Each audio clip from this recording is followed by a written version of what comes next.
The night was brutally cold for November, the kind of cold that cut through cheap jackets and settled into bones. 6-year-old Maya and Marcus ran through the dark industrial streets of their neighborhood, their breath coming in panicked gasps that created small clouds in the freezing air. Behind them, 3 blocks away, their apartment sat silent, except for their mother's still form on the kitchen floor. Maya held Marcus's hand tightly, pulling him forward even though her own legs trembled with exhaustion and terror. They'd tried everything they could think of, shaking their mother awake, calling her name, even bringing her water like she did when they were sick. Nothing worked. She just lay there breathing but not responding, and the twins knew with the certainty of children who'd learned too young to recognize crisis that something was terribly wrong. Their father was gone again, disappeared days ago on one of his extended absences that their mother never explained. The apartment had no working phone. The service had been disconnected months earlier. Their mother had told them never to bother the neighbors in their building, people who kept to themselves, and made it clear they didn't welcome intrusions. Maya was the older twin by 7 minutes, and she'd made the decision to run for help. She'd seen the motorcycles parked outside the big warehouse building down the street, had watched men in leather vests coming and going.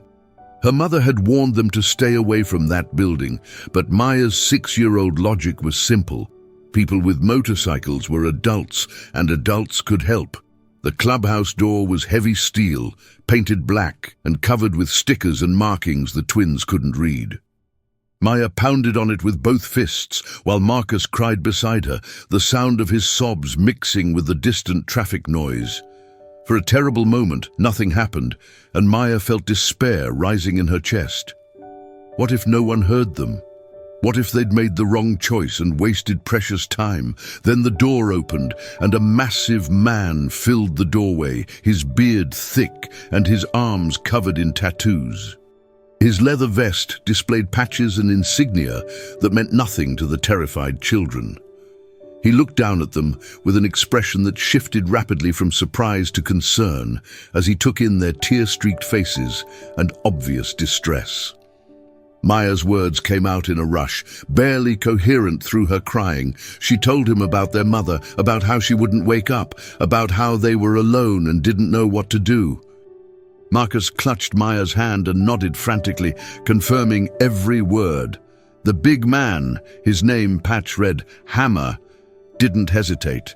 He turned and shouted into the clubhouse, his voice carrying authority that brought immediate response. 3 more men appeared within seconds, their casual conversations dying as Hammer explained the situation in quick, efficient sentences. The men moved with sudden purpose, grabbing phones and keys. One of them, a leaner man with graying hair called Doc, knelt down to the twins' eye level. His voice was surprisingly gentle as he asked for their address and confirmed what they'd told Hammer. Within 90 seconds of the twins knocking on the door, 2 motorcycles and a pickup truck were heading toward their apartment building, the twins riding in the truck with Doc, while Hammer and another member called Saint rode ahead on their bikes. Maya felt strange, sitting in the warm truck cab, the terror of the past hour mixing with confused relief. These scary-looking men with their leather and tattoos were helping, moving fast, taking her seriously in a way most adults never did. Doc kept his eyes on the road, but talked to the twins in calm, steady tones, asking their names, their ages, keeping them focused and grounded. He explained that he had medical training, that they were going to help their mother, that everything would be okay. Marcus had stopped crying and now watched Doc with wide, trusting eyes. They reached the apartment building in less than 5 minutes. Hammer was already at the entrance, having arrived on his bike seconds earlier. The building's security door was broken. It had been broken for months, so they went straight up the 3 flights of stairs to the twins' apartment. The door stood open exactly as Maya had left it in their panicked flight. The apartment was small and shabby, furnished with mismatched pieces and showing the wear of poverty. But it was clean, and evidence of a mother's care showed in small details. Children's drawings on the refrigerator, shoes lined up neatly by the door, dinner dishes washed and drying in the rack. Their mother lay on the kitchen floor in the same position the twins had left her, unconscious but breathing. Doc moved immediately to assess the mother's condition, his hands gentle but efficient as he checked her pulse and breathing. The other men positioned themselves around the apartment with the practiced awareness of people used to evaluating situations quickly. Saint called for an ambulance while Hammer checked the rest of the small space, ensuring no other threats or problems lurked. The mother was young, probably late 20s, thin in a way that suggested missed meals rather than intentional dieting. Doc found track marks on her arms, faded and old, and fresh bruising that told its own story. His expression hardened, but his touch remained careful as he positioned her in recovery position and checked her vital signs again. The twins watched from the doorway, holding hands, their faces reflecting the awful understanding that children in these situations develop too early. Maya whispered that their mother had been sick lately, that she'd been shaking that morning, that she'd seemed confused before she fell. Doc nodded, his assessment already made, but his voice remaining calm as he explained to the twins that their mother needed to go to the hospital, that the ambulance was coming, that she would be taken care of. The ambulance arrived within 8 minutes, the paramedics taking over with professional efficiency. They asked Doc questions that revealed his medical knowledge was substantial. He answered with specific terminology and observations that made the paramedics treat him as a colleague rather than a bystander. One paramedic asked about the children, and that's when the situation became more complicated. The paramedics explained that the mother would be transported to the hospital, but protocol required notification of Child Protective Services when children were found in a home with an incapacitated parent and no other guardian present. A social worker would need to be called, and the twins would likely be placed in emergency foster care until their mother's condition and the home situation could be properly assessed. Maya's grip on Marcus's hand tightened to the point of pain. Both children had gone rigid with a fear that superseded even their terror about their mother. Marcus started crying again, and Maya's voice came out fierce despite her tears as she begged them not to take her and her brother away. The paramedics looked uncomfortable, clearly sympathetic, but bound by regulations designed to protect children. That's when Hammer spoke up, his deep voice cutting through the discussion with calm authority. He suggested an alternative. The children could stay with club members overnight, allowing the mother to receive treatment without the trauma of separating the family. The social worker could do a home assessment in the morning when emotions weren't running so high and when the mother's condition would be clearer. The paramedics exchanged glances, uncertain. Leaving children with motorcycle club members wasn't exactly standard protocol. But Doc provided his full legal name, address and credentials, revealing he was actually a former military medic with a clean record. Saint did the same, explaining he ran a legitimate motorcycle repair business and had 2 kids of his own. The combination of the twins' obvious terror and the biker's unexpected credentials created a moment of decision. The lead paramedic made a judgment call, agreeing to delay the official report until morning if Doc and Saint signed paperwork, accepting temporary responsibility for the children. It was irregular but not illegal, and it kept the twins from being immediately processed through an emergency foster system that everyone acknowledged was imperfect. Within the hour, Maya and Marcus found themselves back at the clubhouse, now warm and fed, sitting on a worn leather couch with blankets wrapped around their shoulders. The space that had seemed so frightening when they'd first knocked was revealed as less sinister in proper light. A large room with mismatched furniture, a bar along one wall, posters and motorcycle memorabilia covering the walls, and a pool table in the corner. Several club members remained, having delayed their departures when word spread about the situation. A woman named Rita, who was married to one of the members, had arrived and taken charge of the children's immediate needs with the efficiency of someone who'd raised 4 sons. She'd fed them sandwiches and hot chocolate, found clean clothes that were comically oversized, and set up a makeshift sleeping area in a back office that was usually used for club business. The twins sat close together, exhausted but too wound up to sleep, listening to the adults discuss their situation in low voices. The conversation was surprisingly thoughtful, addressing practical concerns about school, clothing, the mother's likely hospital stay, and the inevitable involvement of social services once morning came. Rita approached the twins with gentle directness, sitting cross-legged on the floor in front of them, despite her age making the position uncomfortable. Rita explained what would happen next, with the kind of honesty children appreciated more than false reassurance. Their mother was getting help at the hospital and would likely be there for several days at minimum. Social services would visit in the morning to assess the situation. Maya and Marcus might need to stay somewhere else while their mother recovered. But everyone present would make sure they were safe and that they could talk to their mother as soon as she was well enough. The twins listened with the grave attention of children forced to grow up too quickly. Marcus asked the question that had been tearing at both of them: was their mother going to die? Rita's expression softened with real compassion as she promised that the doctors were taking good care of her, that the help had arrived in time because of how brave and smart Maya and Marcus had been to seek help.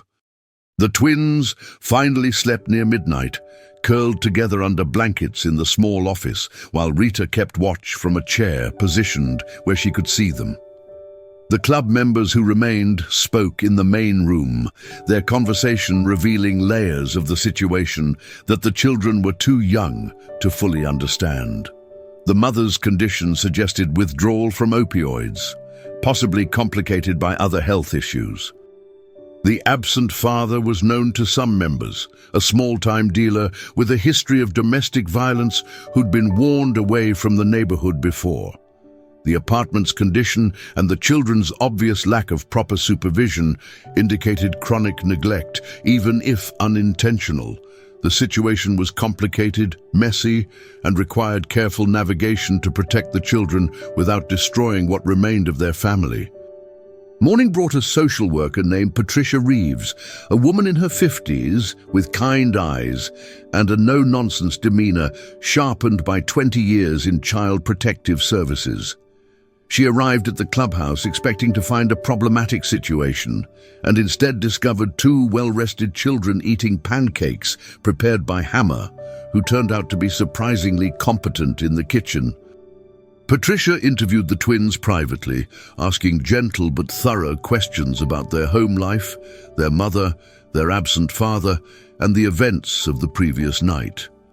Maya and Marcus answered honestly, their responses painting a picture Patricia had seen too many times: a struggling mother doing her best with insufficient resources, a dangerous partner who came and went, children learning to be self-sufficient far too young.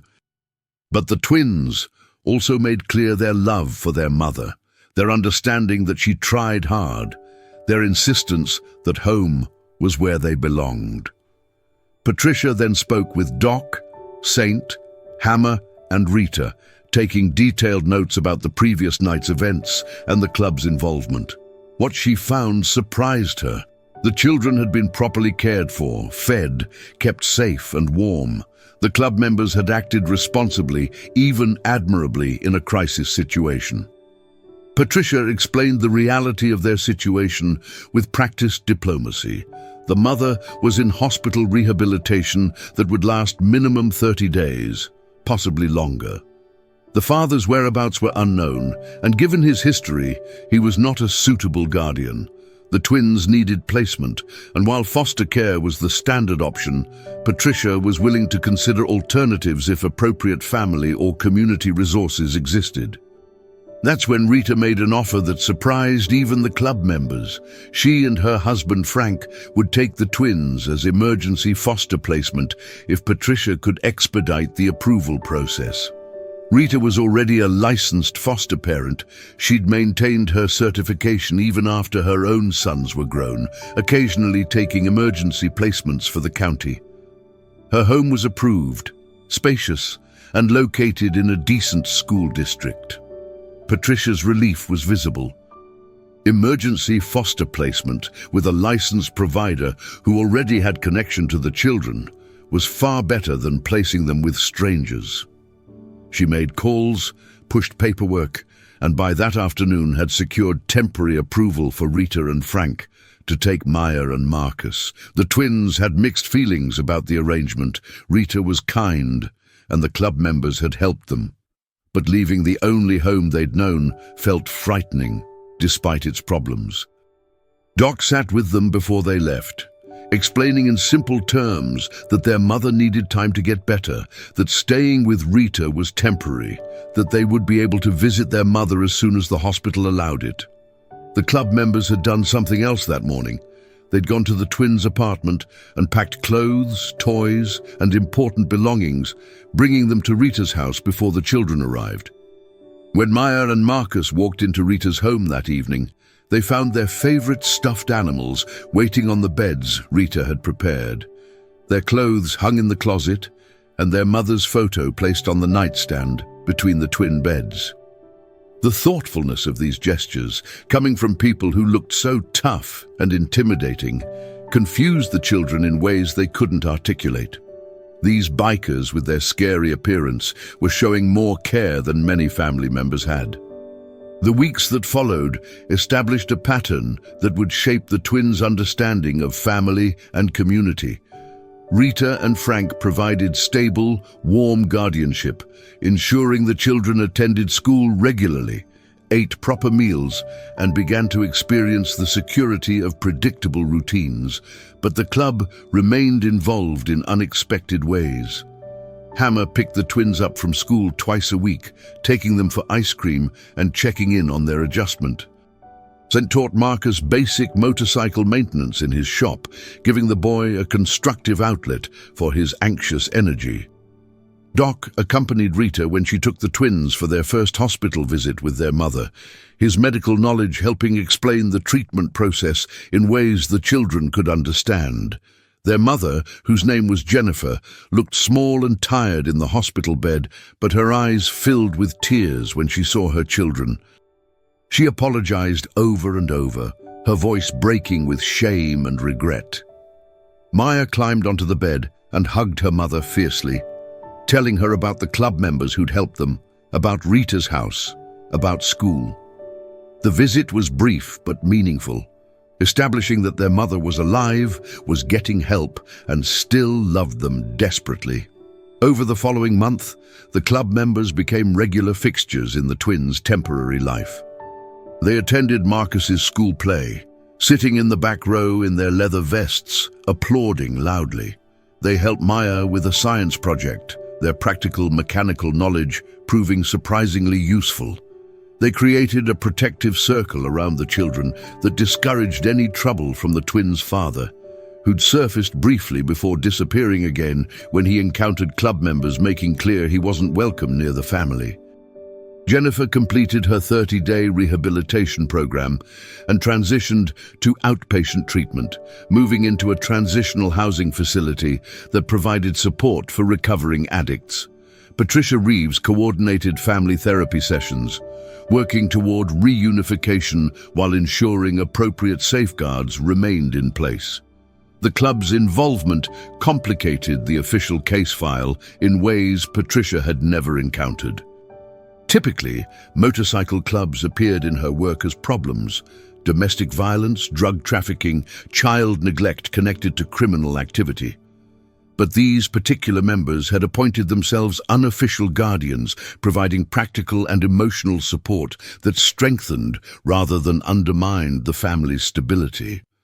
Rita explained to Patricia what the twins were too young to understand, that the club operated by codes that included fierce protection of children and women, that Hammer had lost his own daughter to an overdose years ago, that Doc's military service had left him with strong convictions about defending the vulnerable, that the entire club had been moved by two terrified children seeking help in the dark. The outlaw reputation was real, Patricia learned, but it coexisted with unexpected honor codes and capacities for compassion. 3 months after that freezing November night, Jennifer was approved for reunification, moving with the twins into a new apartment secured through the Transitional Housing Program's assistance. The space was small but clean, in a safer neighborhood, and came with support services to help Jennifer maintain her sobriety and parenting responsibilities. The club members helped with the move, transporting furniture donated by Rita and other community members, setting up beds, stocking the kitchen with groceries. Hammer installed new locks on the doors and windows, ensuring security without explaining that he'd also quietly spread word that this family was under club protection. Life settled into a new normal over the following year. Jennifer maintained her sobriety with the support of outpatient treatment, sponsors, and the surprisingly effective accountability of knowing the club members were watching.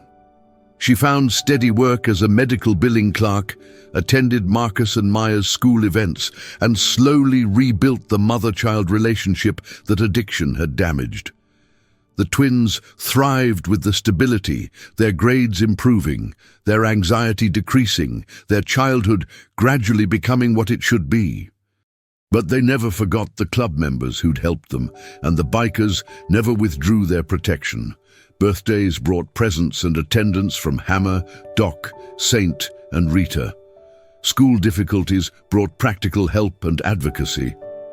The twins' father appeared once more, drunk and demanding, and was escorted away by club members before police needed involvement, disappearing permanently after that encounter. Jennifer maintained cautious but genuine friendship with Rita and the club members, understanding that her children's lives had been saved by people she'd once taught them to fear.